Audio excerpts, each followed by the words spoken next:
So as part of our series called The Day the Revolution Began, I announced last week that just the concrete proposal is to reclaim Sunday as the Lord's Day. That's this revolutionary action of ours, is to reclaim Sunday as the Lord's Day. But to make that even more concrete, I talked about just a concrete proposal from the parish itself, is to really focus, let's just take the fourth Sunday of each month. Fourth Sunday of the month, we'll just really focus on that. Why? Because I know, if you're anything like me, you already have your calendar planned out until 2026. So you've already made a few commitments in your life, and you're just like, Father, I've already committed to a few things. Okay, so we're bite by bite, we're going to go after this thing. So the fourth Sunday of the month, we can use that to very intentionally reclaim that and to live that one intentionally for the Lord, which means much more than just going to Mass. As essential as going to Mass is, it's about this entire day being reclaimed for the Lord. It's a day of celebration. It's a day of joy. The church says Sunday is our weekly Easter. Everybody remember Easter? It's a great time. It's a great Sunday. Everyone loves Easter. It's a great day.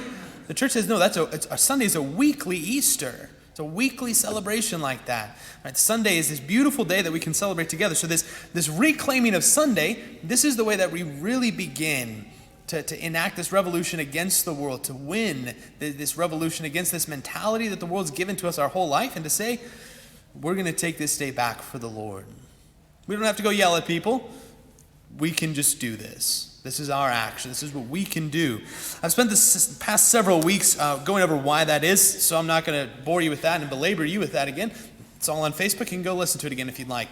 Just one thing, though, that our readings point out to us yet again. In our second reading, John, in his first letter, John once again points out to us a very just important but very simple thing. And he says, words aren't enough. Again, revolution, remember the Declaration of Independence? It's a lot of beautiful words. Let's just pretend they sent that over over to old Blighty there in Britain. The British read it. They're just like, oh my gosh. Sent all the troops over, and they get to America, and all the Americans go, it was just a nice little document we put together. Don't worry about it. We're not doing anything over here. It's just some nice words. Business as usual. Words aren't enough. You have to back up your words with actions. And that's what John says in his letter. Children, let us love not in word or in speech, but in deed and in truth. Not just saying nice things, but in our deeds, in truth. Let us live this. It's like every high schooler loves to be in love. They fall in love with the love of their 13-year-old life, and then it's just like, I love you. Beautiful words. Love saying it. But then it's like, have you ever loved someone for more than 6 minutes? Anyone been married for more than 6 minutes? It's a little more difficult when you start to live that out day after day after day after day. Easy to say words, much harder to live it. Easy to say, I love God so much. I love him. I love Jesus. Love the church. I love. Very easy to say that. But then it's but let's live that. Let's live this love that we profess. When it comes to our faith, we just can't settle for that mediocrity, that just kind of empty words, this bare minimum sort of mentality. So Sunday, this is just one very, very concrete way that we can take this simple step forward. To live our faith in deed and in truth. And it doesn't mean that we need to do more things and more. And this is oh no, one more thing that I have to do on my to-do list. It's already way too long. No, this is a way that just like the revolutionaries, we can say enough. This is what it is. It's just saying enough. Just like America said enough to Great Britain, we can just say enough. Enough to that lie, that mentality that says the more you do, the happier you will be. The more you have, the happier you will be. Once you get more money, a better job, more cars, more TV time, more Netflix, more food, more clothes. This idea of more is better is not true. We know that. It's not going to fulfill us. And so we can finally just say enough to that mentality and to turn back to our faith. The victory, St. John says in his letter, the victory that conquers the world is our faith. It's our adherence to Christ. And that's what Jesus said in the gospel over and over and over again. 10 times in 7 verses. Remain. Just remain.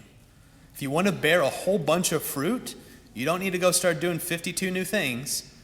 Just remain with me and you'll bear much fruit. So what does this look like concretely? How do we live this very, very concretely? Just reclaim Sunday, it's a very tall order. So it's always helpful to have a guide. St. Paul in our first reading, right? Barnabas takes Paul by the hand. Even our great patron, St. Paul, he needed a little help to get things going. So just a little guide is always helpful. That's why I shared last week just what my family did on Sundays. What was our Sunday rhythm growing up? It wasn't perfect. It wasn't perfect, but it's just, again, I shared it just so you saw. There's one thing that you can do. Here's one way that people have lived this before. So hopefully as you walked in, you got handed one of my very infamous/famous handouts. This will be a famous one. But just one of those handouts that just kind of shows how can I plan out a reclaimed Sunday. What does it look like to just really reclaim a Sunday? And this sheet just helps kind of break that down into what the rhythm is, what that can look like, what a structure for that day can be. So if you were reading it before Mass, you might have had a small aneurysm. You're just like, holy smokes. But it really is quite just simple when you begin to go through it. So that's what I want to do today, is just kind of walk through what reclaiming a Sunday can look like. So on one side of the sheet, there's all the numbers with all the words, and on the other side, it's like a blank sheet with like fill in the blank spaces. You can fill in the blank spaces on your own. I just want to walk through what each of those steps looks like. The number one thing to do is you got to plan ahead for this day. You got to plan ahead. What did Ben Franklin say? If you fail to plan, you are planning to fail. You got to plan ahead. The first thing you got to plan ahead for is, well, I probably already have about 56 things scheduled on my calendar on Sunday. So the first thing I got to learn to do, and the first thing I have to do, is say no. I have to learn to say no to a few things in my life. For some of us, that means sports. For some of us, that means work. For some of us, that means a lot of other activities that we fill Sunday with. Here's one for you to think about. Maybe, I'll debate you on it, but maybe 12 hours of football on Sunday isn't the best way to reclaim a Sunday. We're going to talk about the Chiefs. Don't worry, I know you're really scared right now. But maybe 12 hours isn't the best way. We'll talk about that. The other thing is, well, what chores do I need to do? Again, Sunday easily turns into, I didn't get all this stuff done earlier this week, so now I got to do it on Sunday. Or I got to get stuff done before Monday, so I got to do it now. What do we need to get done before Sunday even gets here? Is it laundry? Is it grocery shopping? Do we need to, get our homework done? College kids? Sunday is Saturday for you, I know. I was there. I failed big time when I was in college too. Sunday is like homework day. Saturday's fun day. I get it. But what if we reclaimed Sunday? At least one day a month. School's almost over for you anyway, so it's going to be okay. So what do I need to do before Sunday? But then, what can actually wait until Monday? If work is emailing you on Sunday, you can tell them, I work Monday through Friday, and if you'd like to pay me for the weekend, I would love to receive that pay. But until then, see you on Monday. What do we need to do on Monday? Just put it off till Monday. Again, if you're a farmer, I know there's some work that needs to be done every day of the week. Cows got to be milked. Animals need to be fed. I know there's some things. The challenge, though, is what do I have to do on each day? And what am I just kind of doing? A wise farmer over in Bushton told me his dad would say, if you can't get it done in 6 days, you ain't going to get it done in 7 days. So it's just like, what do we need to do? Just again, that's just, you got to decide that and sort through that yourself. So the second thing then is, how do we kick this thing off? Our Sundays is beautiful and very important to have just kind of a kickoff ritual. I shared with you last week what my family did. Every Saturday night, hamburgers, family rosary, family movie night. We didn't call it a ritual. I know that sounds kind of corny, but that's what it is. That's what words mean. It was a ritual. Every Saturday evening, hamburgers, rosary, family movie night. That's what we did. It was a great time. You can do whatever you want. I know one evangelical pastor, him and his family, every Saturday after dinner, they'll make this big pan-sized cookie, dump a half gallon of ice cream on it, set it in the middle of the table, and everyone in the family will just eat it right out of the pan together. You can do whatever you want. Like whatever you want to do to kick this day off is yours to do. Whatever you and your family would like to do, but just a beautiful way just to kick it off. And then how do you incorporate prayer into that somewhere? This is also, if you were reading the sheet beforehand, or if you're reading it right now, you noticed I skipped something there. And that's where it says this is a great time to put your screens away. Why? I'm going to save you my homily about screens for another day. But one thing is, it's very easy for us now, because of the relationship we have with our smartphones and with our big screen TVs, it's very easy for us to retreat to those. Whenever you get a little bored, what's the first thing you do? all of a sudden it's just in front of your face. You don't even know how it got there. And so it just helps to kind of set it aside and just try to enter more intentionally into this day. That's all I'm going to say. I'll give you a screen homily another day. The third thing to do is just plan out the Sunday Eucharist, your Sunday Mass. Good job, you made it today. The one thing I like to encourage, though, is to be consistent about the Mass that you go to. Not because it helps me with seating, but because it helps us to say, I'm not going to plan Jesus around my day. I'm going to plan my day around Jesus. Again, there's always exceptions to stuff, but it helps us just to be consistent. And most of you really are, but just as a word of encouragement, it helps to stay consistent at which Mass we attend so that it's the Lord's day and not fitting Jesus into my day. The other big thing then right after that is making just a simple schedule of prayer for that day. How are you going to enter into prayer that day? Well, I spent a lot of time talking about prayer this year. 10 whole weeks, reconnecting, great time. But it's much more difficult to live out that schedule of prayer each day. I know it. But on this day, this Reclaim Sunday, we can put that prayer into our day. In the morning when we wake up, in the morning, midday, evening, and then also just 15 minutes of silence, and then something before bedtime. Those can be very simple prayers. I'm not saying you have to pray an hour each time you hit that mark. It can be a simple prayer. Even before meals is always a good way to do that, just to mark the day and to keep prayer focused and prayer centered in our day. Two quick little things with that. One is that in the evening, that's a good time to pray as a family. You can teach your kids to pray by themselves when they wake up. But like as an evening, that's a good time to come together as a family to pray together. But then also, I don't know how many of you have like a prayer altar or a prayer corner at your house, a place of prayer that you know that's kind of like the Catholic corner of the house. If you go into a Hispanic home, like good little Hispanics will have a whole like shrine to Our Lady of Guadalupe, a couple of saints, several candles, pictures of family members. It's beautiful. It's just a good little place to remind us and to center our house on the Lord. At my house, when I was growing up, we had in the corner of the living room, there was this beautiful like corner altar that was given to my great-grandfather. He was a doctor in western Kansas during the Depression, so there was no cash around, so people would pay him with stuff. And one of the things that his patients gave him was this beautiful corner altar made out of scrap wood. If you pull the drawer out of it, it says Winchester on the side. It's great. It's just like, this guy was not spending a lot of money on this thing, but it's beautiful. And it's over 100-something years old. And that's just, whenever our family would gather in the living room to pray the rosary, that's what we would gather around, is this simple little altar to Our Lady. So that's, again, I'll put a picture of that on Facebook so you can see that if you'd like. You can also look up these sorts of things on Google. Google's good for a few things. Fifth is the plan. This is my favorite part. Fifth is the plan, a Sunday feast, a Sunday banquet. Just a beautiful time to be together. I would suggest that this be an evening meal, but you can also make a huge lunch if you'd like. The big thing is you just go all out. Just go all out on this thing. Have just the best menu you can think of, whatever you want to eat that Sunday. Make some appetizers, great entree, make a dessert, and then just split it up and do this together as a family. Somebody can cook, you can rotate who cooks, have a couple of kids help, somebody can set the table, put out real plates, real forks, real knives, put a tablecloth down, light some candles. Again, go all out. It's Sunday. We celebrate this day. If you're single or if you're empty nesters, this is a great time to invite some friends over. And turn Sunday evening, instead of the football time, you can spend time together with friends and family, whoever that may be. Just invite a couple of people over and to have that dinner with them. Number 6 is to do and to plan to do something that you can do that day, just to enjoy the day. Some sort of recreation together as a family. That can be as simple as going for a walk, playing some board games. It's very easy for this part, and I know you're already tempted.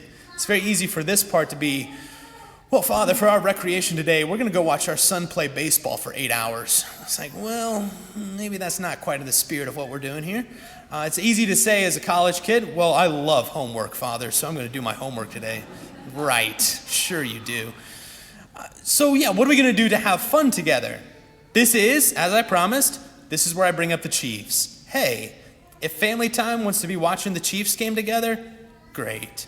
The big thing, though, is together. Watch the game together. If you want to watch a movie together as a family, great. Together.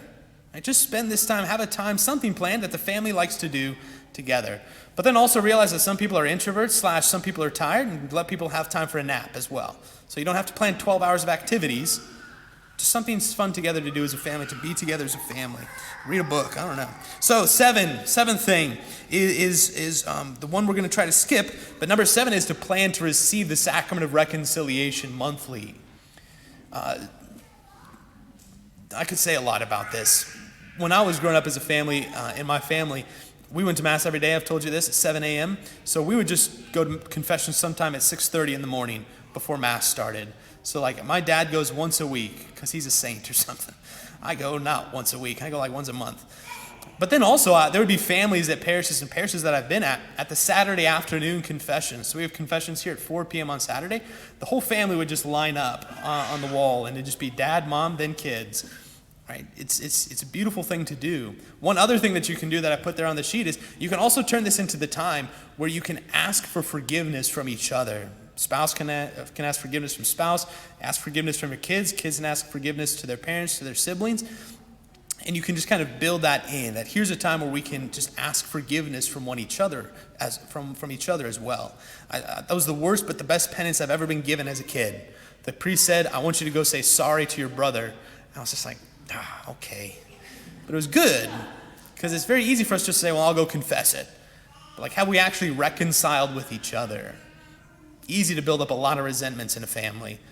Let's learn to ask forgiveness better and then celebrate it. Right? If you go to confession like on a Saturday afternoon, tell your kids, guess what? Once we go to confession, we're going to Dairy Queen. They will love going to confession. They will ask to go to confession every week. They'll just be like, can we go to confession again, Mom? Well, you just build that in. But it's the story of the prodigal son. Right? The father says, let us have a feast. Let us make merry and rejoice. Why? Because this son of mine was dead, but he's come back to life. He's lost, but now he's been found. Confession and our reconciliation, it's a reason to celebrate. Number 8 on the list then is to serve as a family. To serve someone there in our community. There's just a simple way to pray about that. Ask the Holy Spirit to guide you, but then ask God for those names. Just allow those names to come to your mind of who is it in our community that I need to serve. It doesn't have to be on this Sunday. Maybe it's during the week, maybe it's a different Sunday, but just ask who that person is and what we can do for them. And then just make a simple plan. I'll tell you, one of the number one epidemics in the world today is the epidemic of loneliness. Just invite somebody over for dinner sometime. You don't have to tell them, well, this was our project from Father, so we had to do it. Like, just invite somebody over for dinner. No agenda. Just hang out. Go mow somebody's yard. Everybody knows an old widow that doesn't mow her own yard. Go mow her yard. Go take out her trash. Just go sit in her living room with her and chat for an hour. It'll make her day. All right. Simple things that we can do to serve other people. This doesn't have to be, again, some mission trip to Africa once a month. It can be something as simple as going next door.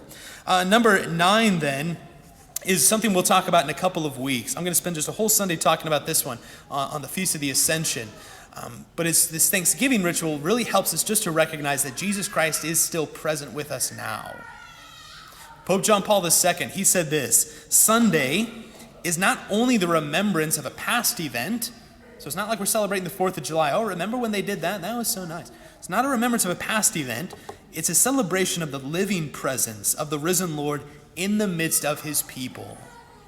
Okay, the Lord is still present with us today. We're just not very good at recognizing his presence and how he makes himself known to us. We're all just like, well, he's in the Eucharist, Father. I know. But he also is present in a lot of other parts of our life. We're just not very good at recognizing that. So this Thanksgiving ritual is really helping us. It'll be a way just to recognize where he shows up and what he is doing. A simple way to begin, though, since you don't know what I'm talking about yet, is just to say thank you. Go around the dinner table and say, hey, what are you grateful for from this past week? What's something you want to say thank you for? What's something you're grateful that happened just from this past week? So that's that. Okay. Be honest. That was it. How do you feel? Anybody a little overwhelmed? A little scared? A little much like, oh gosh. It's okay. It's okay. You're not going to be perfect at this by today. You're not going to be perfect at this by next month. But we can begin. And Pope St. John Paul II, he would say, as he always said, but he said, do not be afraid. Do not be afraid to open wide the doors to Christ. And then he said, don't be afraid even to give Christ your time. Why, he said. Why? Because time given to Christ is never time wasted. Our time that we give back to Christ is never time wasted. It's something that really enriches us. It only redounds to something greater and happier for us. So don't be afraid. Just continue to beg God for the grace to rediscover this day as the Lord's day, but then to live it as this act of revolution. Because it's this revolution that not only leads us away from a worldly mentality, but it's a revolution that leads us towards happiness, towards true freedom, towards everything that the Lord desires to give to us.